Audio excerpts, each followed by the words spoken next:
మాట తప్పేదేలే వెనక్కి తగ్గేదేలే అంటున్నారు దర్శకుడు శంకర్. నేనొక్కసారి కమిట్ అయితే నా మాట నేనే విన్ను అంటున్నారేనా? అనుకున్నాను, అది అవ్వాల్సిందే. 600 అనుకున్న పని చేసి చూపిస్తా అంటూ మరోసారి కన్ఫర్మ్ చేశారు శంకర్. తన డ్రీమ్ ప్రాజెక్టు విషయంలో చాలా క్లారిటీతో ఉన్నారు ఈ దర్శకుడు. మరి అది సాధ్యమవుతుందా? దర్శకుడు శంకర్ కెరీర్ పరిస్థితి ఇప్పుడు ఎలా ఉందో చెప్పక్కర్లేదు. ఇండియన్ 2తోనే సగం ఇమేజ్ పోతే గేమ్ చేంజర్తో అది సంపూర్ణమైంది. భారీ అంచనాలు పక్కన పెడితే భారీగా ఖర్చు చేయించి నిర్మాతలను నిండా ముంచేశారు ఈ దర్శకుడు. అందుకే ఇప్పుడు శంకర్తో సినిమా అంటే 1కి 2 సార్లు ఆలోచిస్తున్నారు నిర్మాతలు. గేమ్ చేంజర్ తర్వాత నెక్స్ట్ సినిమాపై క్లారిటీ ఇవ్వని శంకర్ తాజాగా ఆ పని కూడా పూర్తి చేశారు.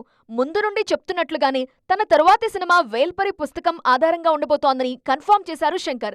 తాజాగా ఈ బుక్ లాంచ్ కార్యక్రమానికి రజనీకాంత్ సహా చాలా మంది తమిళ సినీ ప్రముఖులు హాజరయ్యారు. ప్రముఖ రచయిత వెంకటేశన్ రాసిన వీరయుగ నాయకన్ వేల్పరి అనే పుస్తకం ఆధారంగా ఈ సినిమా రూపొందించాలని చూస్తున్నారు శంకర్. ఈ సినిమాను 3 భాగాలుగా తెరకెక్కించాలని చూస్తున్నారు. దీనికోసం 1000 కోట్లకు పైగా బడ్జెట్ అవుతుందని చెప్తున్నారు.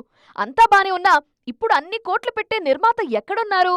గేమ్ ఆఫ్ థ్రోన్స్, అవతార్ లాంటి హాలీవుడ్ ప్రాజెక్ట్స్ లో చూసిన ఎన్నో టెక్నికల్ విషయాల్ని వేల్పరితో ఇండియన్ సినిమాకి పరిచయం చేయాలని ఉందంటున్నారు శంకర్. కరోనా టైం నుంచే ఈ కథపై వర్క్ చేస్తున్నట్లు చెప్పారు ఈ దర్శకుడు. మొత్తానికి నెక్స్ట్ ప్రాజెక్ట్ వేల్పరి అని ఫిక్స్ అయ్యారు శంకర్. దాన్ని ముందుకు తీసుకెళ్లే నిర్మాతే కావాలిప్పుడు.